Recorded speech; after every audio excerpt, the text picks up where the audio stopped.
Richard Pryor is considered one of the greatest stand-up comics of all time, which puts him on the short list of the funniest people to ever walk the earth. Comedy Central named him the best stand-up of all time. So did Rolling Stone. Jerry Seinfeld called him the Picasso of our profession. Dave Chappelle said that he was the highest evolution of comedy. He won an Emmy, 5 Grammys, a Writers Guild Award for Best Original Screenplay, and he was the first ever recipient of the Mark Twain Prize for American Humor. His Too Crazy to Be True life story marks him as one of the most significant entertainers not to have a Hollywood biopic.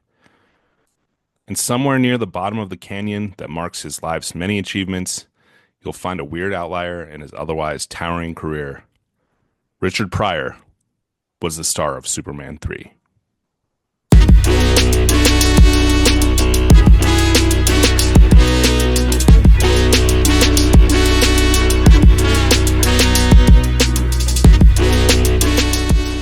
Welcome to Superhero Cinema Club, an in-depth exploration of the history of comic book movies.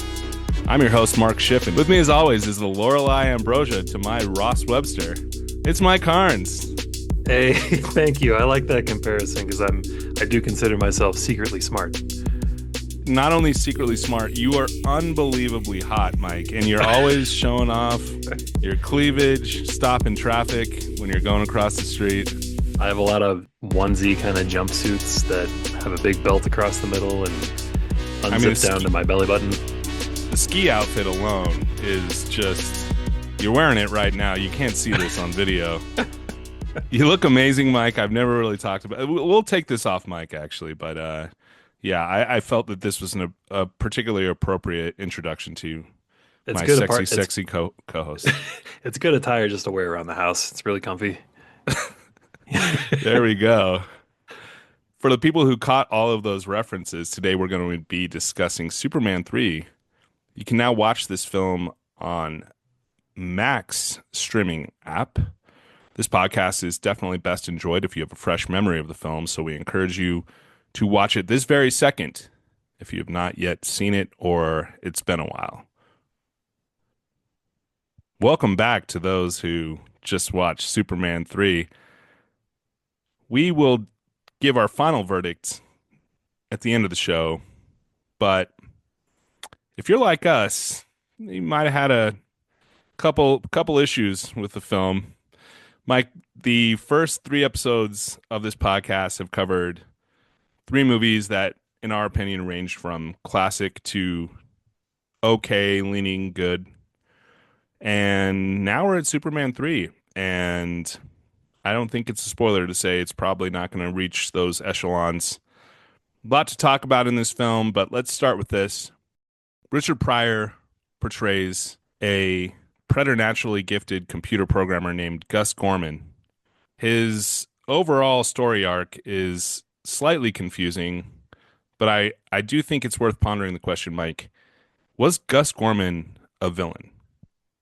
I mean, his initial instinct as soon as he gets a job is, how can I con this company out of fractions of a cent and make money that doesn't belong to me and steal from this company? I mean, that's, as we know, famously referenced in Office Space, and Jennifer Aniston is like, okay, how is that not stealing? How is what you're doing not a crime? How is what he's doing the origin of this, I think it's called meat slicing or deli slicing, this particular crime? How is it not a crime? Like, he's immediately committing crime as soon as he is able to and has the capability to. He then spends the rest of the movie in the pocket of the, we'll just call him not Lex Luthor because I don't remember the character's name off the top of my head, Robert Vaughn's character, but Ross Webster, Mike. Ross Webster. Thank you, thank you. I it's been a few Very days since I watched the memorable. movie. Yeah, huge. Just what an impression that character made to all of America and DC Comics going forward. But please continue. I think that, we can talk about this later where the what's it really about section, but he's got his whole speech about how like the system is basically rigged against someone like him. And it's like, yeah, that's true, but also your nature as a character is to immediately commit a crime. And I think yes, he's a villain. I would put him in the he might end up in the Superman Rogues Gallery of villains for villains that feature in the cinematic movies. Interesting. Yeah, I wouldn't maybe quite go that far. I would go with soft villain. Every so often in comic book films, you encounter a character who behaves villainously and then has kind of a redemption at the end, and I would certainly say that applies to Gus Gorman. However, I mean, he unleashed an absolute weather catastrophe on the South American nation of Colombia, all because of his bosses thinks he is responsible for just a lot of misery when it comes to oil and gas prices and the violence that, occurred as a result, which we saw firsthand. Shocking violence, Mike, at the gas pumps. Men getting pulled out of cars and beaten down. All in the name of coffee beans, right? Well, the oil scheme was separate from the coffee bean That scheme. came later. The coffee Yeah. scheme was first, which was the hurricane. Yeah. I mean, unleashing environmental catastrophe upon an impoverished South American nation so that you can get a little more rich on coffee. Eh, Was that real hurricane footage? Because there were a couple of shots that looked like there was like a building rolling over on its side, like it was like a giant barn or something. I had to stop and question, like, oh, did they just take real footage and splice it into the movie?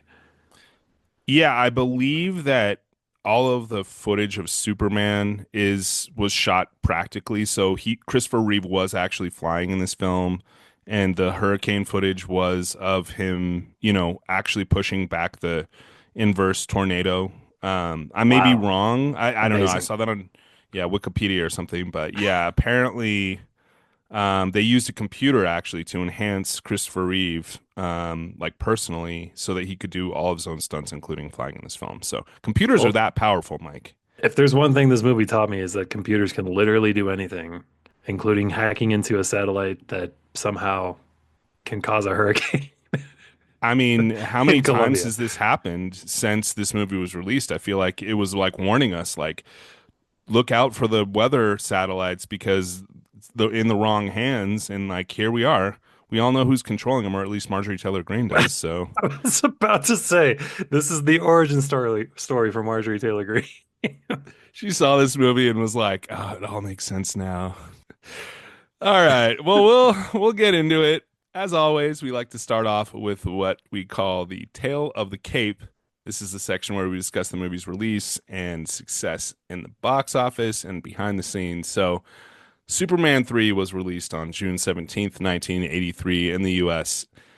Unlike the other two films that were among the most successful of the year and really of all time, Superman 3 made $80.2 million globally. Here in America, it was only the 11th highest grossing movie of that year, sandwiched in between, I would say, two classic comedies, National Lampoon's Vacation at number 10 and the Eddie Murphy film vehicle 48 Hours at 11, which coincidentally co-starred Annette O'Toole. How about that? Now, they had a lot of the same crew that worked on the first two Superman movies, making Superman 3. Richard Lester, who was the director who replaced Richard Donner in the director's chair, was back as director. Co-writers of the first two films, David and Leslie Newman, are credited with the script.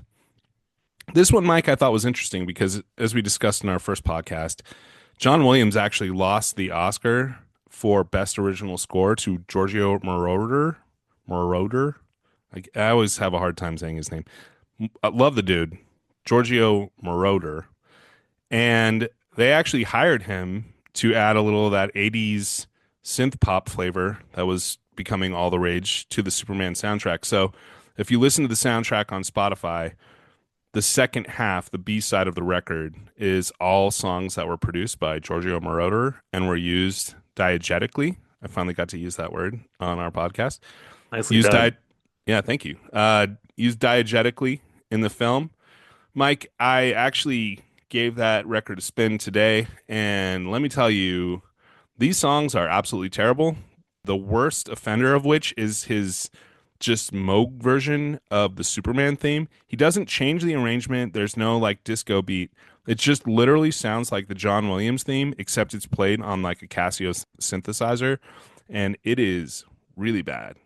That being said, the Chaka Khan song that takes place in briefly in a scene with Richard Pryor when he's driving his new Ferrari, which we'll get to, is a little bit of a banger. That's like a minor banger. The rest absolute trash.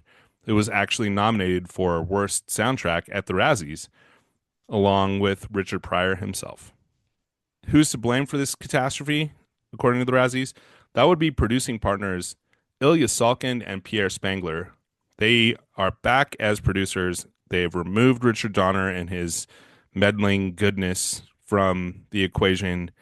And when you take out a really talented filmmaker and you finally get your way, apparently this was their pure vision of what Superman should be.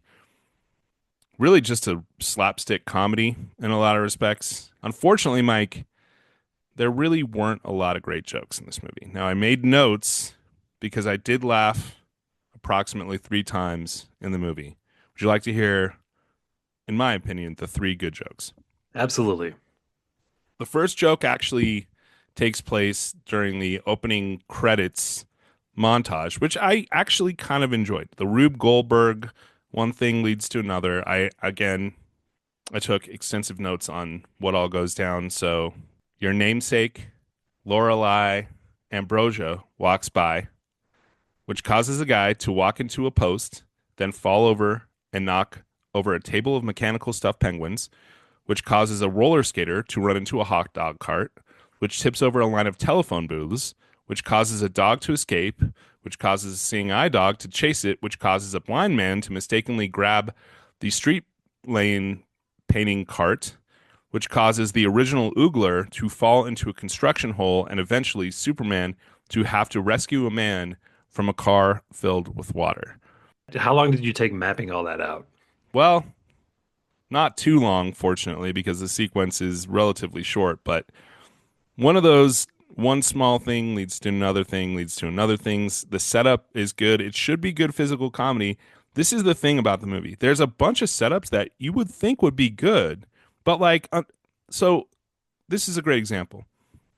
Halfway through this whole long sequence, there is a bank robbery that takes place, and Yeah, the guy is running off.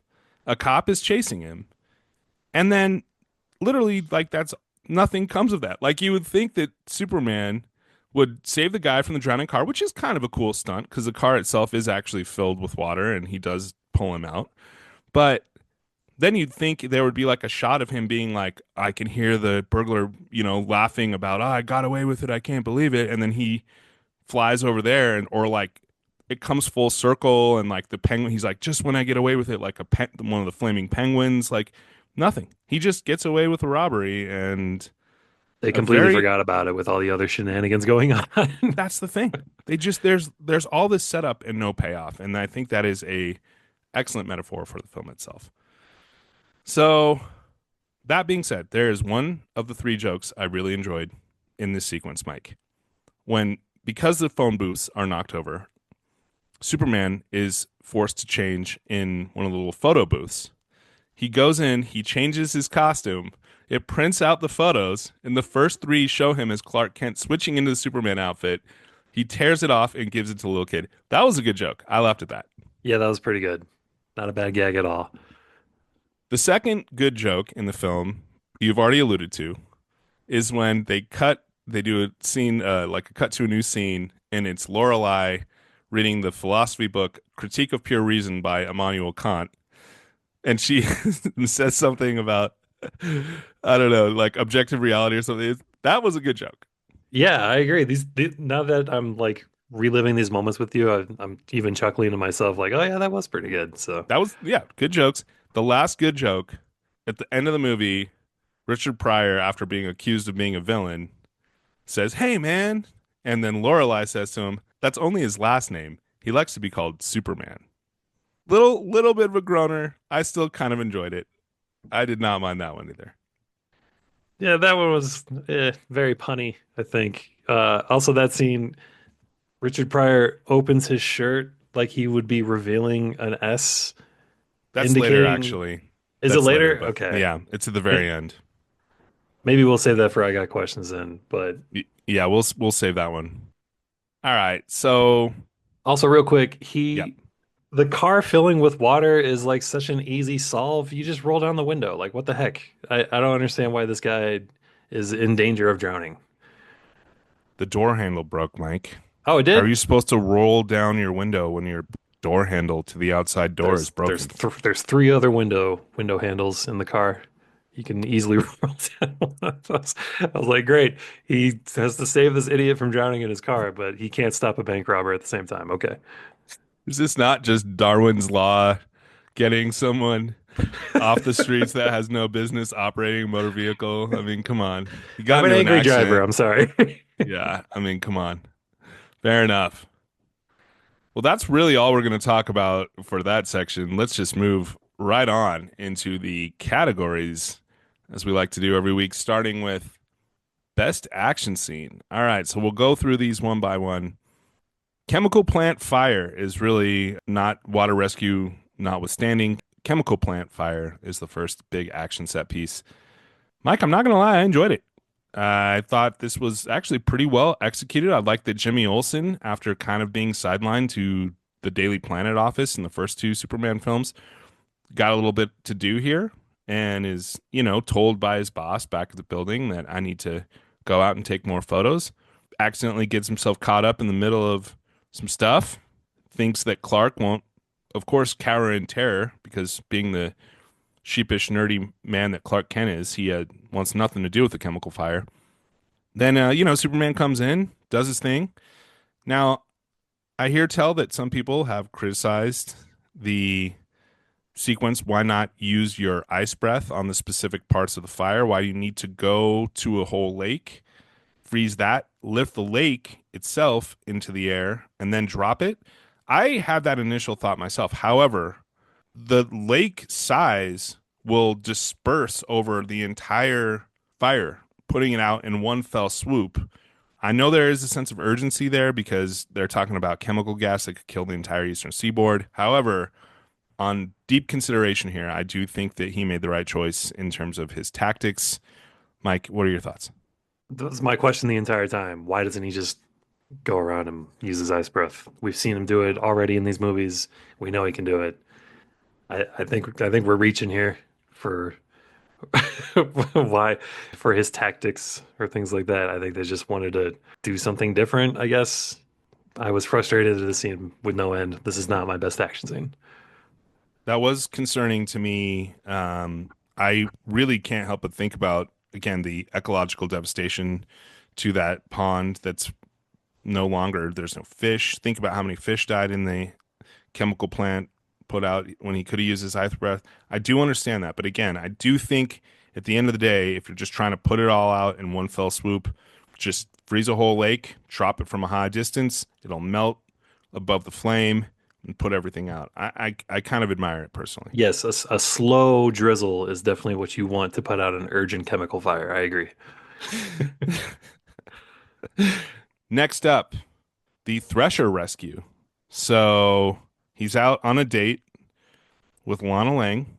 We'll talk about her here in a little bit.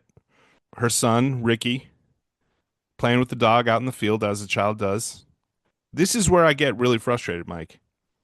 Apparently, little Ricky had tripped at some point and cracked his head on a rock, necessitating his rescue.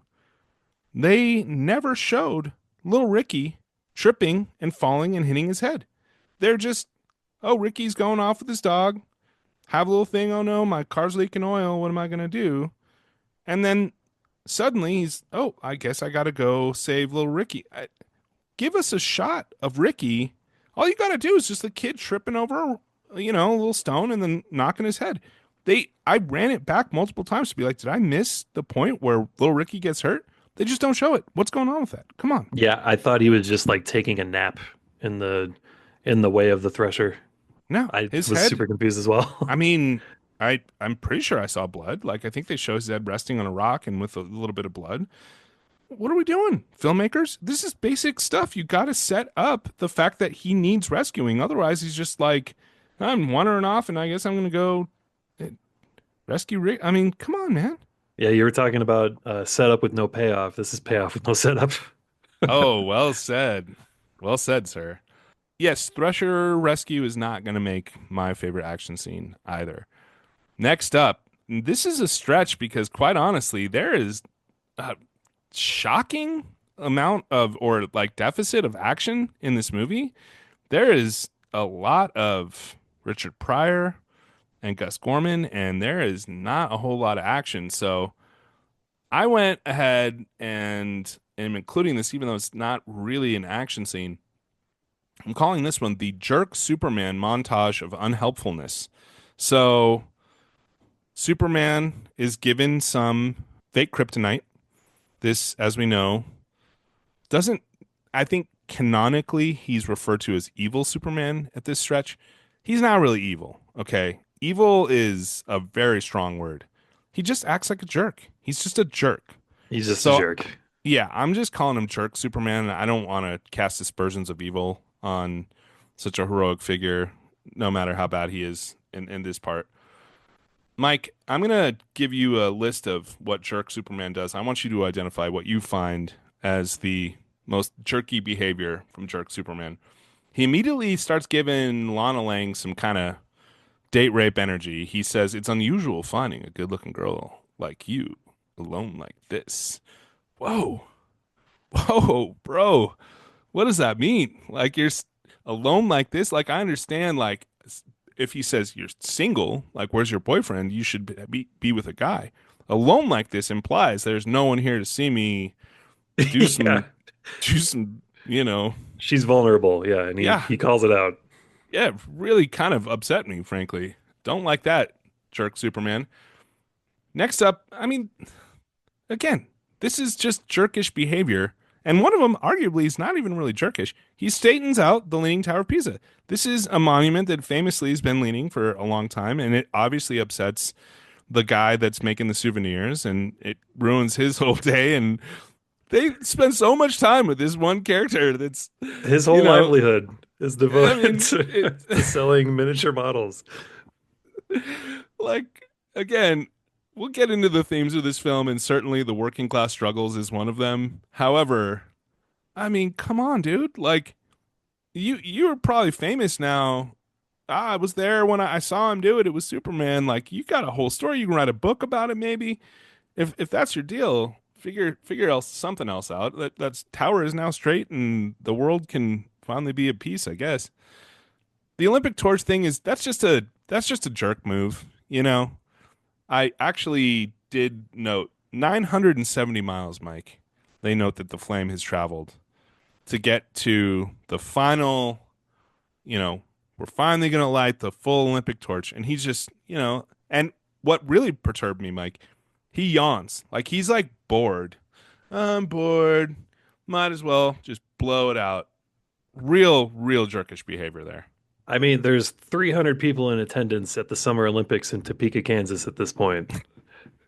Yeah, exactly. Is that it's in Smallville?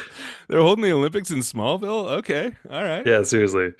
I think this category we'll just call basic hygiene. He doesn't shave.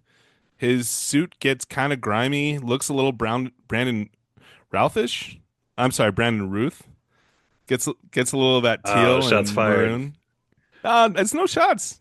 We learned in our last We podcast it's did learn. pronounced Ruth. I always want to say Routh because I'm an idiot. But yeah, it looks a little Superman Returnsy, and frankly, I think it's kind of a good look. I mean, the stubble.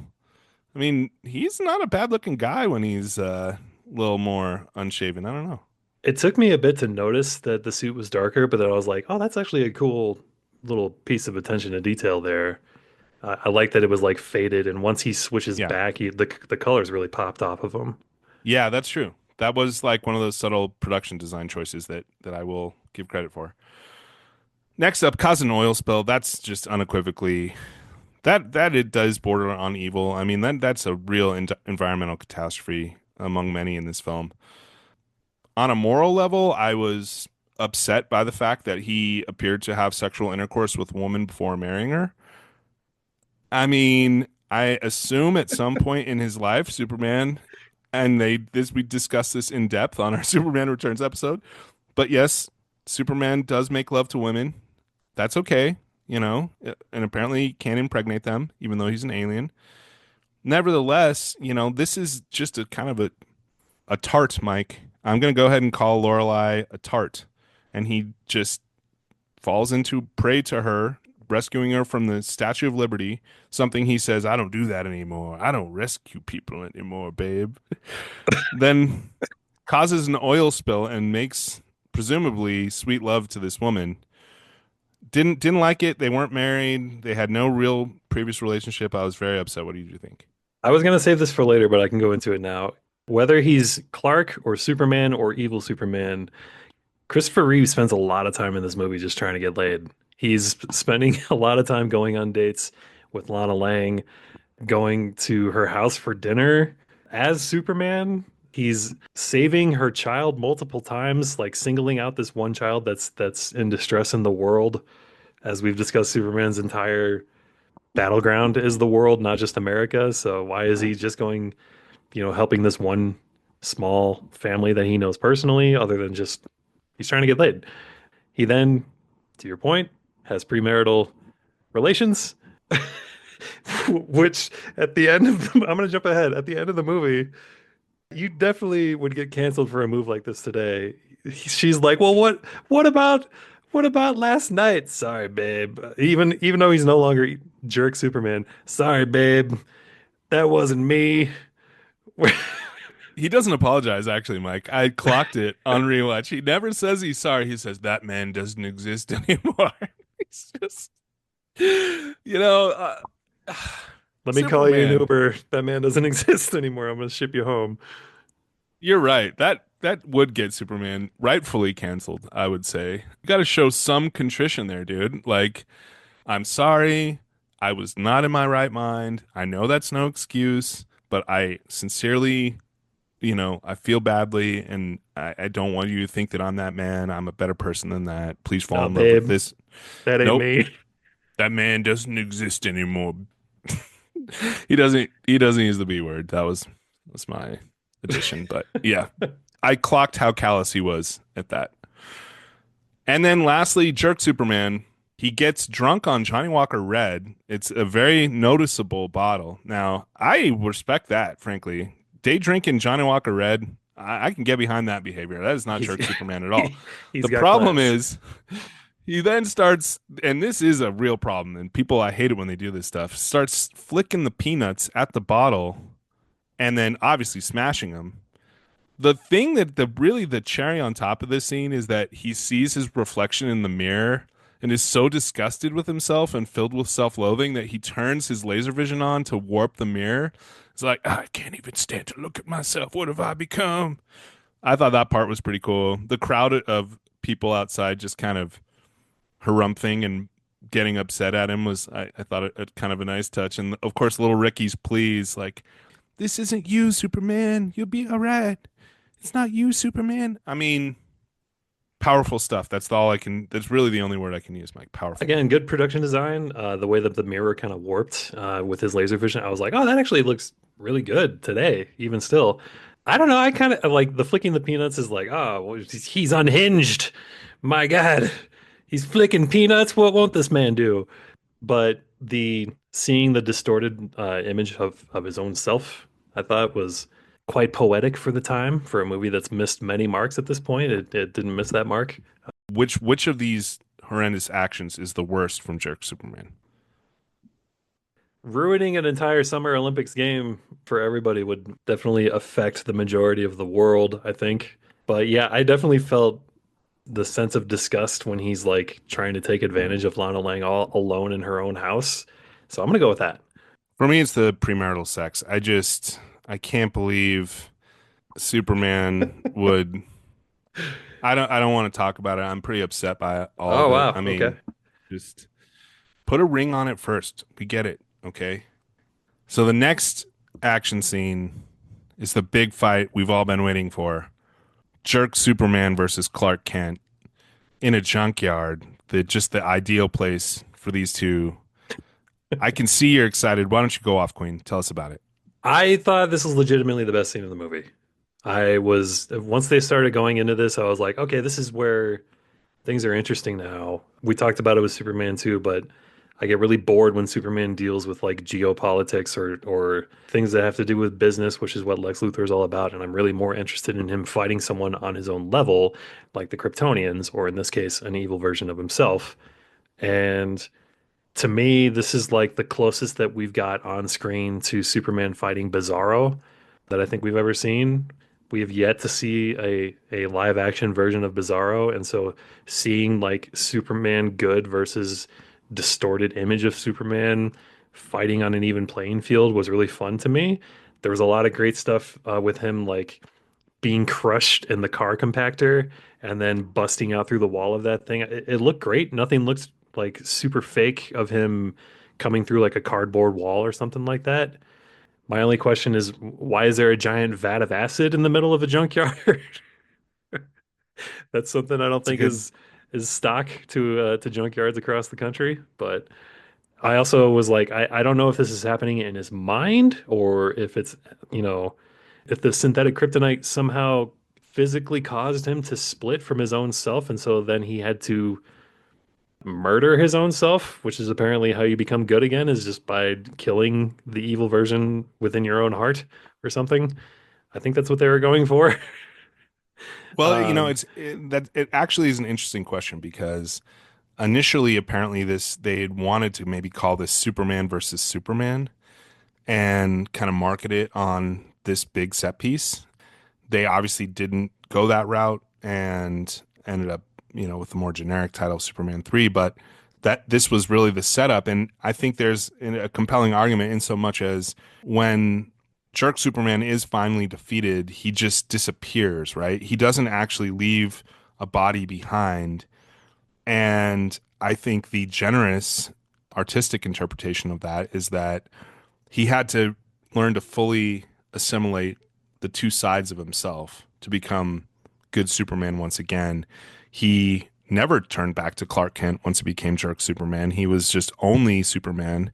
And I think, if anything, was kind of bored by his powers and then therefore just starts pulling pranks and having premarital sex with women and just indulging in his most lurid fantasies when he can integrate the goodness of him into the Superman body, or more accurately, integrate the Superman body into the good part of him, then he can once again resume his hero's journey.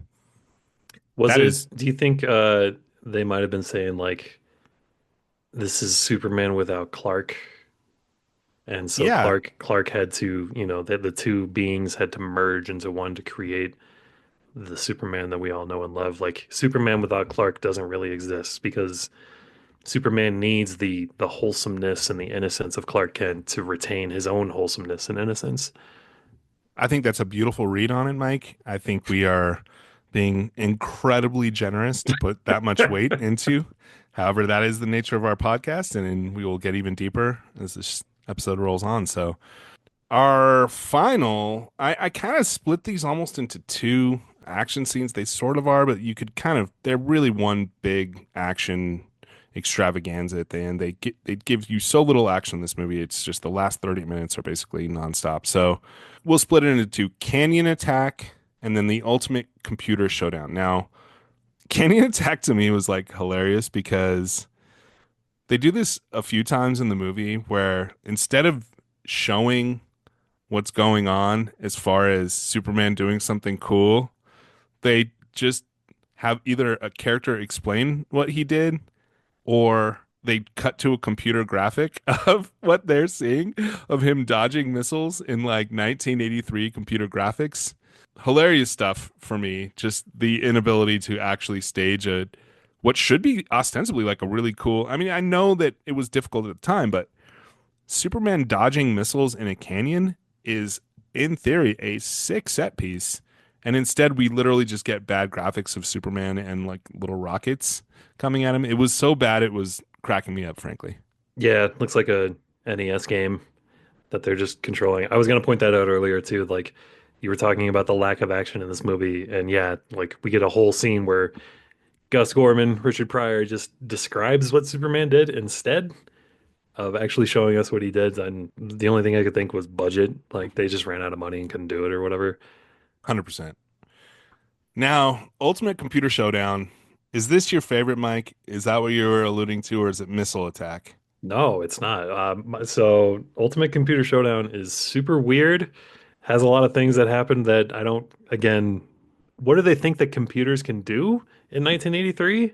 Is it just computers are so new to the scene that they're just like, we can literally have a computer already thinking in terms of them being like awake, conscious, and want to take over the body of a human. Like this is far-reaching sci-fi stuff that they're already implementing into this movie for the masses and assimilating the body of Robert Vaughn's sister. So I don't know. That was really strange.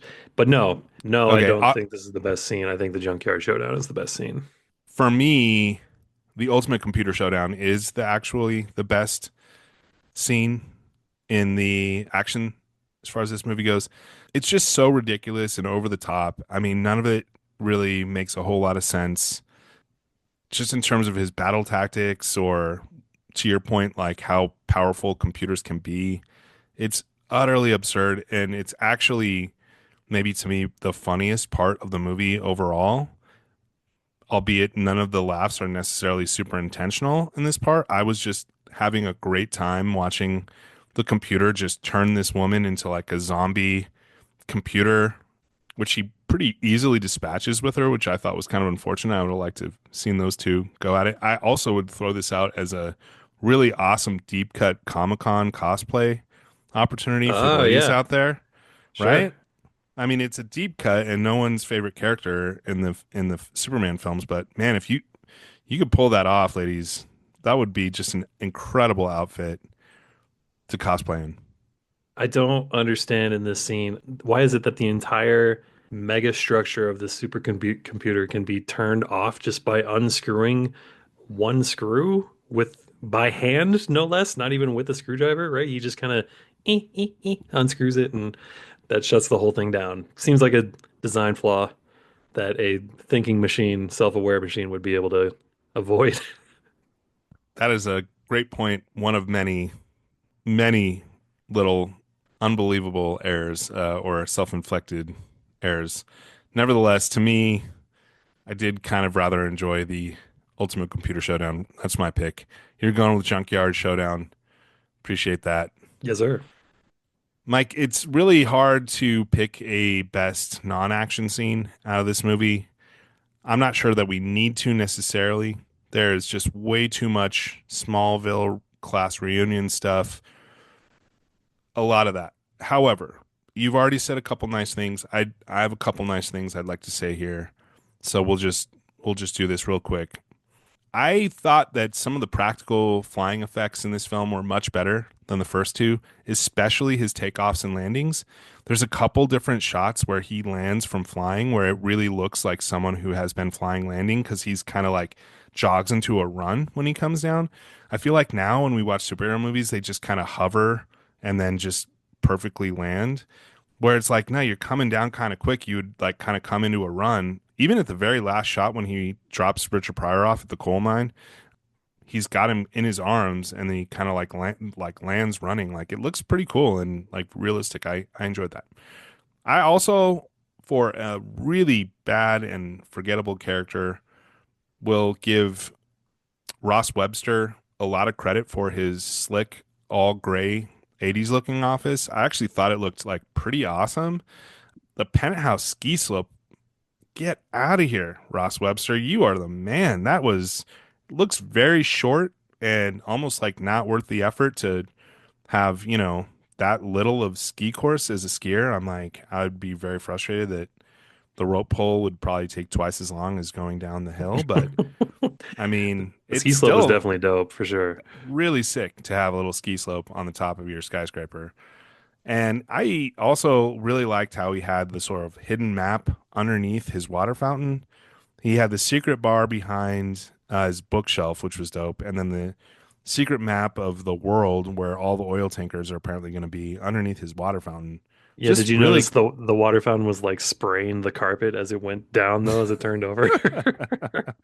Seems like a you got to not think very about that practical. part. Yeah, come on, And then I Ross. liked as soon as he turned it over, they turned to the wall and they hit another button and the wall opens up to reveal another map.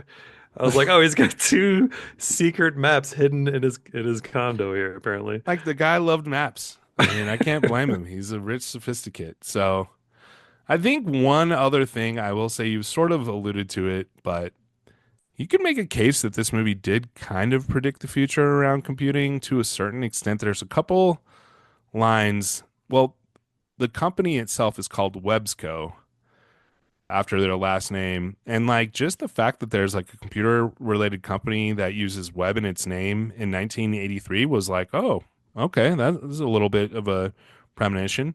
Yeah, happy accident there, seems like. The accountant, I guess, who discovers Gus Gorman's scheme tells Webster, in the old days, it was simple. We had books, we had ledgers, we knew what was going in and what was paid out. If someone wanted to rob you, they'd have to come in with a gun and say, stick 'em up. Now they've got their blasted computers to do their dirty work.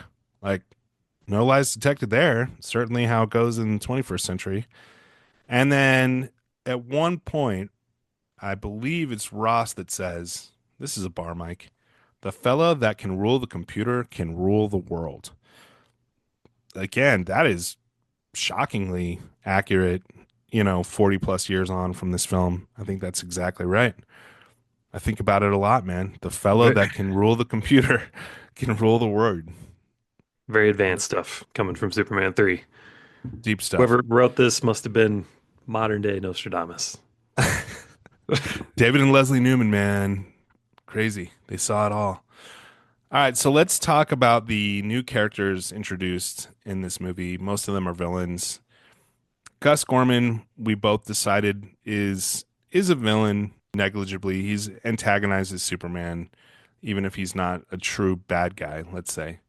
It's just crazy to me that like this guy is good at computers and now he has actual godlike powers over the weather, over the infrastructure as it relates to ATM machines. He hacks into one and it gives this guy a bunch of money, which is something we've seen in a million movies, I feel like, at this point. I don't know if Superman 3 was the first to do that, but if so, a lot of plot points in movies about ATM machines on the fritz from computer hacking. Yeah, sure. Absolutely. That also causes Bloomingdale's to send out an incorrect balance on their credit cards. Now, I have to assume this was a fast forward because the guy is getting his balance in the mail. So this must have been weeks after Gus's hacking job.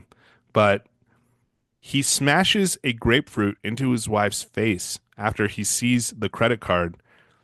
Mike, Mike, what are we doing, man? I mean, Women are not treated well in this movie. what are we doing here, dude? Smashing a grapefruit into your wife's face? Like, this is the lowest level of comedy. Ugh, ugh. There's some cringy moments throughout this film. That one among the cringiest. And then, okay, you can mess with stoplights and crosswalks. The actual avatars in the crosswalks start fighting each other. Like, oh, buddy. Painful. Excruciating stuff here. Just excruciating. So I did not really care for Gus Gorman as a character construct. It is deeply, deeply painful to say that Richard Pryor is just not funny in this movie. It's not really his fault, but like they're making a guy like fall off a skyscraper on skis and ski down like the slope side and land in the street. They just don't set him up to do Richard Pryor good stuff. The scene with him getting Brad drunk and that it just feels like it goes on forever. None of it's really funny. When he's the general giving Superman the kryptonite, again, What was like that speech about? Chemicals. Like, why did he give this whole speech only to then just turn around and be like, okay, the point I'm here is to give Superman synthetic kryptonite. I didn't understand any of that. I guess again in a generous rating of this, it was him making a satirical argument about the importance of plastic in American society, but like no one is into plastic, man. Like plastic is the worst. It's like one of maybe arguably the biggest problem in America when it comes from an environmental and just plastic is terrible what it's done for our country. Like, is this supposed to be ironic? Like, I did not I understand the plastic speech. I really wonder if Richard Lester was just like, okay, Richard, you're to talk about this, and the note I'm going to give you is be funny. Just go be funny. And he's just like, I okay, like I don't have any context for this scene. We're probably shooting it out of sequence. Like, I Totally. don't know what's going on. I don't have a good script. I don't know what I'm supposed to do. He's very out of place in this movie. Just the most famous comedian in the world at the time. Let's just put him in. It's rough. And we could talk about this a little bit now, I guess, but you know, it's difficult to marry comic book and superhero with comedy. I mean, that is something that has been challenging in the past, but the thing is, with a few exceptions, and arguably even really one major exception being Thor Ragnarok, which is obviously a great film, you just want some jokes in your superhero movies. You don't want a hybrid comedy and superhero movie, you know? And this really, really tries hard to be a comedy. And it's just, again, like you can maybe pull it off, but most of the time when that going for that tone, it's just a really difficult balancing act and just ill conceived to put Richard Pryor. Apparently, they had heard him on Johnny Carson talking about how much he enjoyed the first two Superman movies, and that was why they were like, let's put him in our movie. Because, Mike, I was going to talk about this a little bit later, but we can get into it now too. The character of Gus Gorman was written to be the human alias of Brainiac, who then comes in and builds the supercomputer for the final battle. Now, to me, that all makes sense. You got a guy that's pretending to be a human and he pulls these little schemes. He has no problem being amoral, wreaking havoc on Columbia and whatnot. And you've got, the Brainiac canon character, one of his notable villains in the film. Instead, there is no one from Superman canon in this film outside of, I guess, like, the supporting office characters and Lana Lang. So you just end up with, we can transition to this now. Robert Vaughn is Ross Webster, like one of the most bland and generic, I'm just an unscrupulous billionaire. I mean, I think it was originally supposed to be Lex Luthor again, though, right? it feels like that was how the character was conceived for sure. And apparently, what I read was that this movie did actually influence the way that the Lex Luthor character was portrayed in DC moving forward, that he was a little bit more of a criminal mastermind and kind of a devious schemer, a la Gene Hackman. And then with this portrayal of Ross Webster, even though he wasn't canonical in DC Comics, they were like, oh, what if we make him more of like a rich billionaire business guy and like Luthor Corp and all of this. I could be wrong on that, and please, listeners, let us know in the comments. But apparently, yeah, like it did actually have an influence on the way that Lex Luthor was portrayed moving forward, even if Ross Webster himself never became part of comics canon. It's definitely was supposed to be Gene Hackman, but they couldn't get him because he was mad because Richard Donner had gotten fired, and so that's the rumor at least. Now his sister Annie Ross as Vera Webster, really bad, poorly treated, always making jokes about how she looks like a man and she's not good looking. Just what do you want? I mean, it's just awful. Everyone's awful to her, not compelling in any way. Yeah, she reminds me of Frau Farbissina from Austin Powers, just like the way that she dresses and her hairstyle and everything, and just the serious nature of her persona. I saw a lot of Frau Farbissina in that role. 100%, you're spot on with that comparison. Pamela Stevenson as Lorelei Ambrosia, in my opinion, may be the best part of this whole movie. Not only is she actually kind of funny in her comic relief parts, she certainly has this seductive quality to get Superman to be that, but she's secretly smart and she's not fully morally compromised. Like Gus, she's not super down for the plan. She starts to feel bad at the end. She doesn't like it. She's obviously taken advantage of by jerk Superman, so I kind of feel a sense of pity for her. And losing her virginity before marriage is just an awful, awful thing to happen. I think, Um, and I could see this being Miss Tessmacher from the first two, and so since they recast Lex Luthor now as Webster, they've had to recast his sexy female assistant too, and that would have made more sense with her character arc over the three movies had it been Miss Tessmacher because she was already in love with Superman and tried to kiss him, as we talked about. So now that he finally breaks bad and sleeps with her, it's like that makes a lot more sense for that character's arc over the course of the three movies, I feel like. Totally agree. Funny thing, the actress Pamela Stevenson, who plays Lorelai, really interesting life story. After Superman 3, she was on Saturday Night Live for one season, actually. One of the only internationally born. She is like British, New Zealand. One of the only, yeah, international cast members of Saturday Night Live, 1 year on SNL. Gave up acting in the early 90s and went on to become a psychologist, married the Scottish comedian Billy Connolly, and has written like multiple books on like psychology and sex and has hosted shows in the UK. She's had a really fascinating life and career. And maybe I'm just kind of crazy about, like I said, this just woman's amazing life all around. But yeah, Pamela Stevenson, props to you. You did a good job in Superman 3. Secretly smart.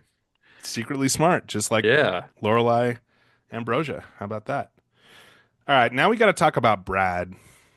Brad, the bum F from Smallville. I hated him, Mike. I absolutely hated him. I hated him all the way through the movie. And then his little stinger at the end, where he's apparently stalked Lana Lang and her kid all the way to Metropolis and is like, I hate you, Clark, because you're a nice guy, and takes a drunken swing at him. And Clark just knocks him into a cart and shoots him off into the elevator. Everything about Brad and his character sucked. I'm sorry. Rest in peace, O'Harley. Gavin O'Harley. He's an Irish American actor who passed away a few years ago. Not his fault, bad character, but Brad, man, not a great addition in this film. I don't know what they were going for here. Like, he doesn't have any redeeming moment or anything. He's just a sad sack the whole way through. And I really hate to say this, Mike, because I don't like to just crap on people, but it was rough for Annette O'Toole in this one, man. I felt no chemistry between her and Clark. I kind of feel like she's playing this like her character is so ill-defined. She's just kind of leading him on a little bit, but not like flirting with him overtly. She just seems disengaged.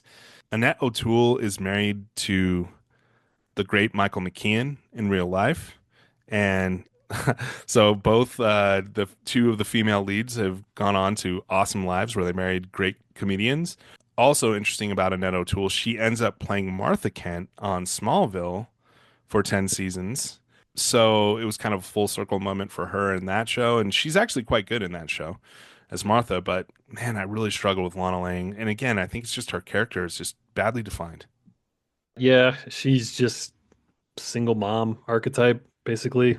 And she is willing to probably be with Clark, but she's also cooking dinner for Superman. I've just, again, women do not get portrayed well in this movie.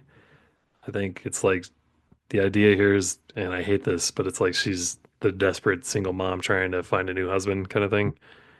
Kind of Not a good look. kind of feels that way. Yeah. She has enough integrity to not get with Brad at least, so I'll give her that. Not a ton of callbacks in this movie. Our next category.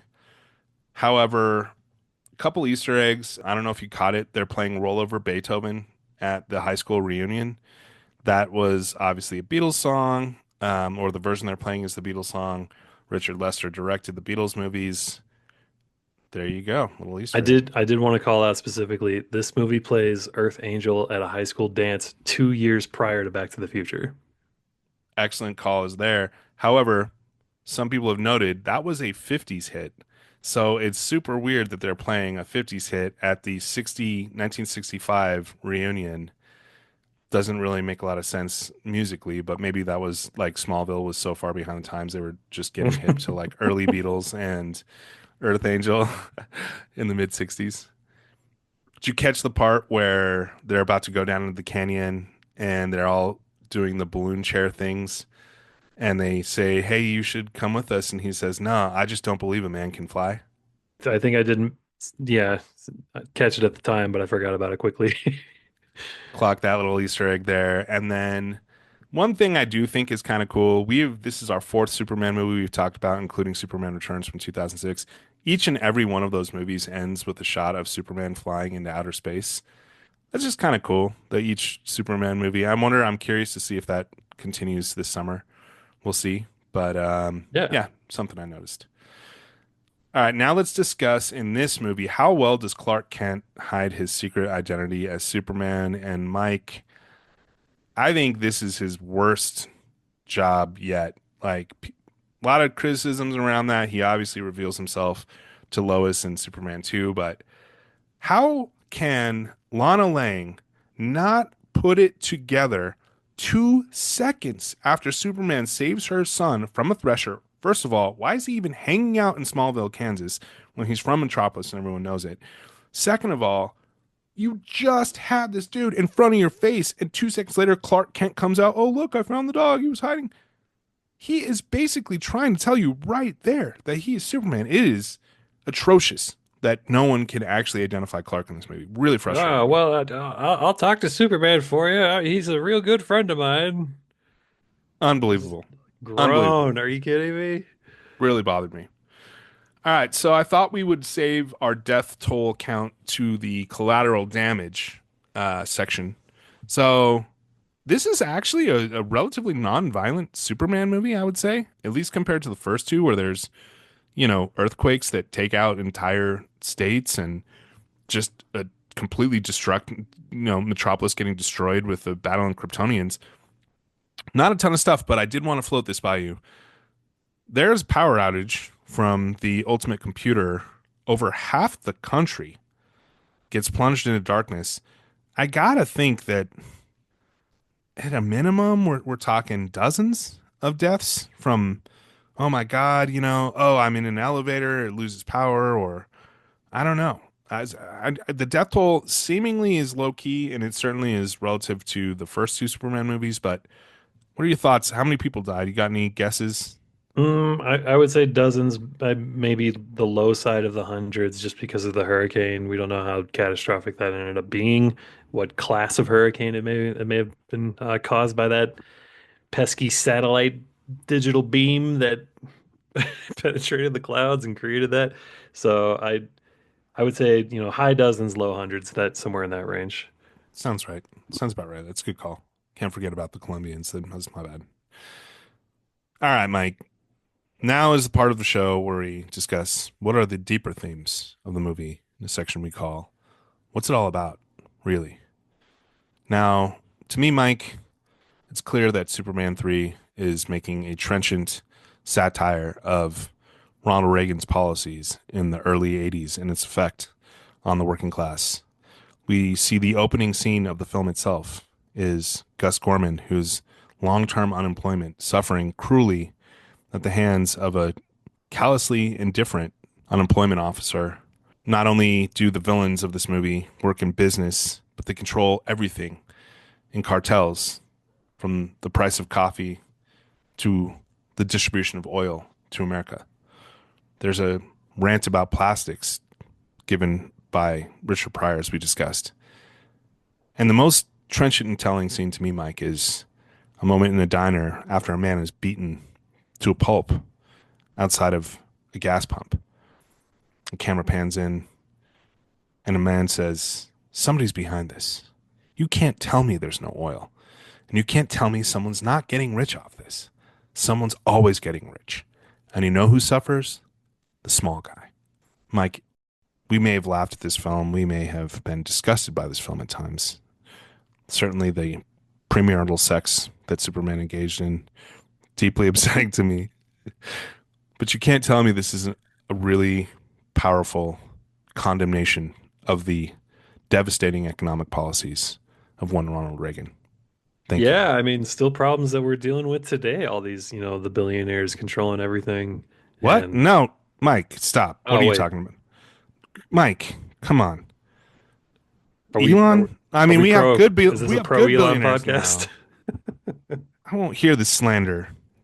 Okay, there's nothing about that I just said was relevant to nowadays. This is Ronald Reagan Hey he was man, criticizing, I man. think You have a It's better class of billionaire in 2025, bro. Come on.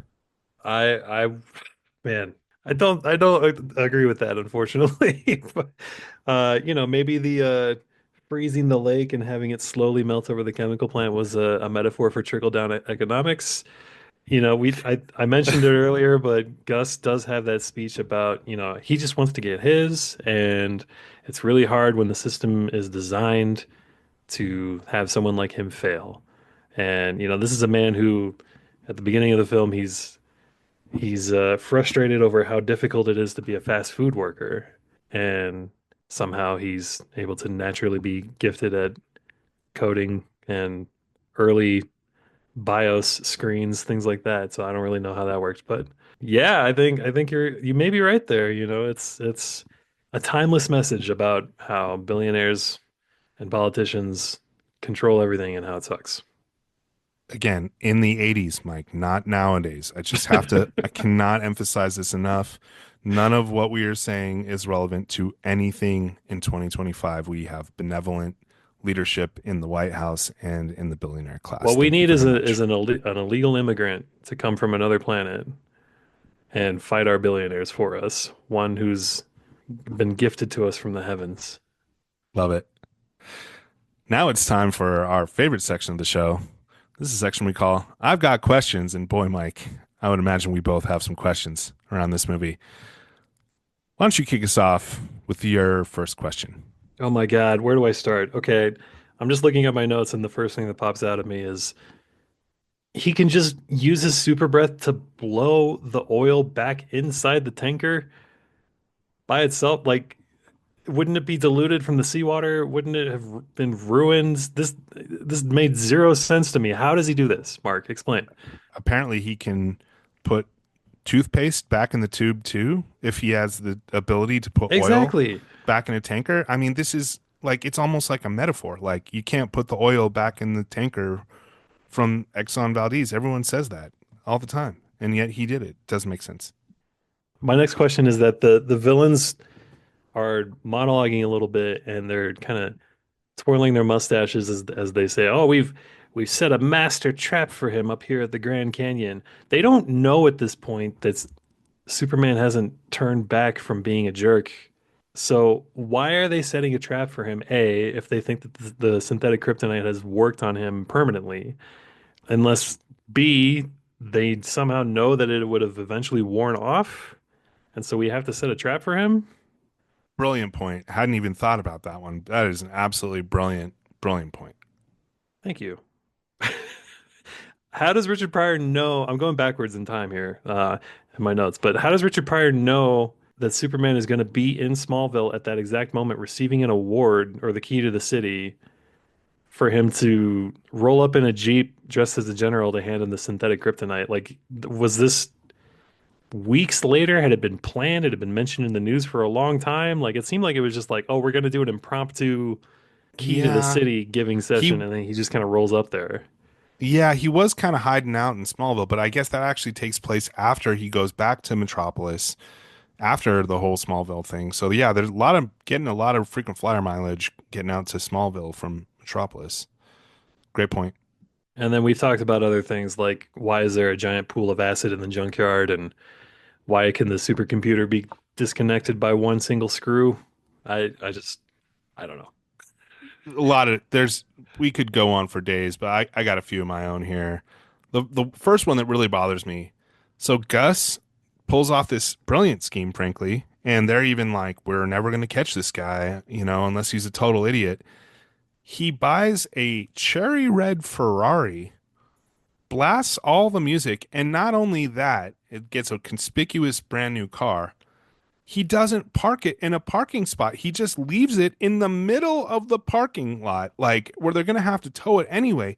Gus, come on, dude. Come on. Let's not do that. I want to share a personal story that relates to that, Please. which is that when people get a lot of money, they often don't know what to do with it and they make dumb decisions. And my ultimate case in point is my neighbor across the street who apparently was doing some very shady things involving drugs and money. I won't go into the details, but the way that they caught him was that he bought too many motorcycles, and it looked way too suspicious. And so the cops ended up doing a deep dive into his finances, figuring out that he had all this illegal money that he wasn't supposed to have, and raided the place. And he no longer lives across the street from me. Well, I stand corrected then. First thing idiot criminals do apparently is spend way too much money on vehicles. I thought the scene where Superman helps the kid at the bowling alley, very sweet moment. Good job, Superman. But the kid doesn't just like get a strike. He destroys the entire lane. They're now liable for serious damages to that bowling alley. The cops are getting involved probably. Superman's getting sued. The family's getting sued. Like help the kid, Superman, but don't like destroy the whole lane. Like that's not even going to be realistic. Just give him a strike, man. Like it's a little bit of overkill. This has come up, but like okay, so you're Superman. You're at a an event where you're being honored and they give you this gift that looks exactly like kryptonite. And in fact, actually turns out to be kind of like the cracked version of of kryptonite. Why are you even saying yes to this weird rock to begin with? What are you doing? It's like if you had a peanut allergy and they're like, for your gift, we're going to give you a big bag of pan nuts. And it's like, no, it's not peanuts. Let me just eat a couple of these pan nuts. I'm sure I'll be fine, even though I have a peanut allergy. What are you doing, Superman? Just kick that shit into the sun, man. I mean, get it You out of think there he'd be immediately. more wary of like any kind of green rock, emerald, jade, what have you. He's get all that away from me. Seriously, just all of it. Okay, this is kind of a basic one, but just knowing what we know about computer technology, why are you building the ultimate computer in the base of a canyon? You're not going to get any signal down there. I mean, I guess it's away from spying eyes, but like that is probably one of the worst places you could build a supercomputer would be in the earth at the bottom of a canyon with rocks falling all over the place and dust and all. What are you doing building it there? Terrible. This one really bothered me, Mike, because they get to the ultimate computer and Vera says, "Oh, I know enough about computers to put a PhD to shame," and then immediately starts operating the computer within this masterful level. If she's such a computer genius, why did they ever need Gus Gorman in the first place? They should have just been like having her execute all the schemes. If she, suddenly she just knows all the computers. You don't even need the Gus Gorman character at that point. It's terrible. That's a great point. I hadn't thought of Terrible. that. Okay. The only reason is because she's secretly smart and didn't reveal that she could do that until the end. I mean, I guess you could say it's for like, oh, well, we didn't know he was just doing all this stuff and their hands are clean. But like, come on, man. This one also bothers me, Mike. I mean, there is no story in Superman's I went back to my high school reunion. He literally goes back and is like, the best looking girl in high school is still the best looking girl at the reunion. Lois Lane, who's in this movie for two scenes, is very conspicuously absent from this film. Is like, I loved your story, Clark. That was so good. It's like, no, it wasn't. There's no way that was a good story. Like, you went back to Smallville and wrote about your high school reunion and you got your editor to send you out there? Like, Yeah, I had a what? big problem with this. This is not major metropolitan news worthy. And again, he's clearly using his position to try and get laid because he's writing about how beautiful Lana is, and he knows that she's going to read that. Like, 100%. this is it's a horrible, horrible story. I don't know what they were thinking with this. Yeah, I would not read that at all. So, and then, we kind of touched on it before, but you have so many opportunities to just make one of these characters Brainiac, including even at the end when she turns into like a metal machine, they could have been like, they had it come one scene before, and she's like, oh no, it's taken me over. I feel like some kind of Brainiac, Yeah, like it was all right there, real missed opportunity to include some iconic villains in this film, which leads us to our final verdict, Mike. Now, I think it's pretty clear that we're not going to dub this a classic or even a great movie. What's on the table? Good, okay, bad, or terrible, I think is the range that we're looking for. I don't even think we're going to go good. So we're really on our bottom three here. Mike, why don't you render your final verdict and I'll render mine. Go ahead. I'm going bad. I think this is a bad movie. There are things about it that I can talk myself into liking as we've done here today, but overall, I would not recommend this movie. I think I was wise to avoid it for the first 38 years of my life, and I think it's bad. You know what, Mike? I totally agree. And it got me thinking about a distinction between terrible and bad. And I think that distinction lies in the fact that bad movies are kind of watchable because they're bad and so you can laugh at the movies, whereas terrible movies you just want to just stop it, like you don't want to put it back on. There's no ironic enjoyment. This movie has enough unintentional comedy that you could go to like a live like mystery science theater screening of it and like just have comedians just roast the entire movie and it would be entertaining. So it doesn't reach the threshold of terrible. It is merely bad, but boy, that is a bad movie. Our final segment of our show is when we recommend something connected to the film we just saw. So Mike, why don't you kick us off this week? I'll start with my comic recommendation. I mentioned how the Superman versus Superman reminded me a lot of a Bizarro fight, and how we haven't seen that on screen yet, and that's probably the closest we'll get, unless James Gunn brings it in a sequel or whatever. But when I think of Bizarro, there's specifically a scene within the comic Justice, which was illustrated by the legendary Alex Ross, that where multiple villains are fighting Superman at one time, including Bizarro, and so I'm going to use that for my comic recommendation.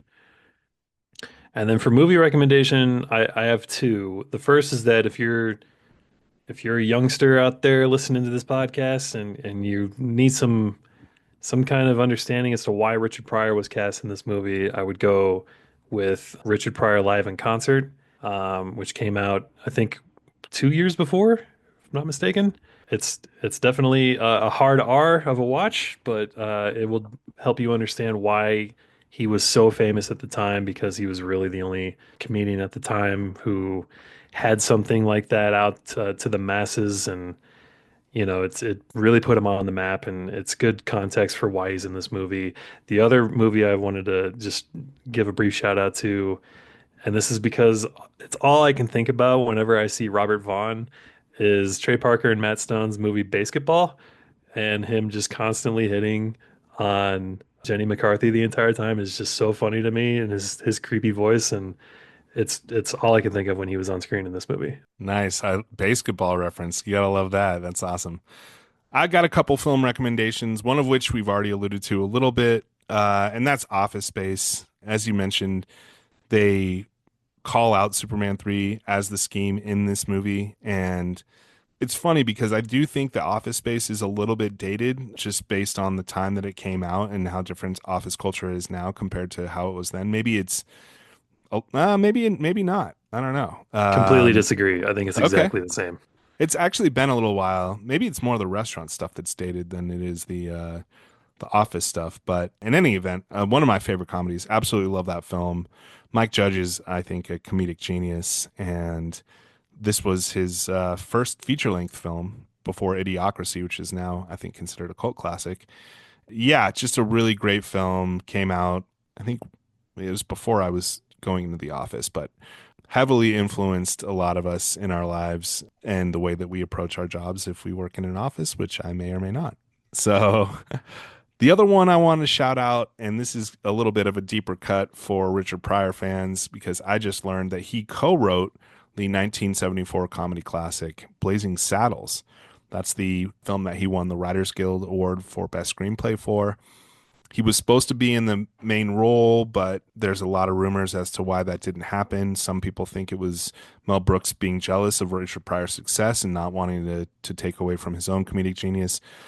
Other people, including Mel Brooks, have said that studio executives could not insure Richard Pryor because he was such a volatile personality. So that was why they had to go with a different actor. In any event, his fingerprints are all over Blazing Saddles because that movie, Mike, is incredibly dark and really edgy. Even watching it, I was absolutely cringing through a lot of it. There's a lot of racial jokes in this movie that may or may not be of one's taste. That's completely understandable. It's a 50-year-old comedy film and things have changed for sure. At the same time, the message of the movie is unmistakable, and that is that racism is completely dumb and stupid. And in that respect, I am going to go on record right now to say, yes, I totally agree. Racism is dumb and stupid, and Blazing Saddles does an excellent job of skewering that. It also has one of the most clever comedy endings of all time. I had kind of forgotten about how there's sort of a fourth wall break at the end of the movie. It goes completely over the top. Really great, considered one of the true comedy classics of the 1970s. So if you haven't seen it, highly recommend Blazing Saddles. It's very brave of you to take a stand against racism. Thanks, Mike. Yeah, I just want to really let people know I'm against it in all shapes and forms. I do not abide prejudice. Well, that'll do it for this week's episode. Thanks so much for tuning into Superhero Cinema Club. This was a fun one. It was our first bad movie we've had to do, Mike. Yeah, I expect next week will be something similar. We'll see. We'll see. Next episode, we're going to be tackling the Razzie-nominated, Razzie-winning Supergirl, a spin-off of Superman that I think I saw once when I was like 7 years old and have completely forgotten about. So we'll see how Supergirl goes, but good or bad, we'll be there to talk about it, share our feelings. I can't wait. It's going to be a fun one. I actually am looking forward to seeing something I've never seen before. And, I didn't even know this movie existed until you said we were going to do it. So, Supergirl on next episode of Superhero Cinema Club. Thanks everyone for listening. We'll see you next week.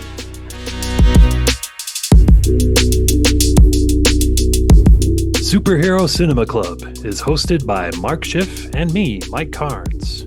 Produced by Mark Schiff. Editing by Mike Carnes. Original music provided by Chris Carnes. Find him on Spotify.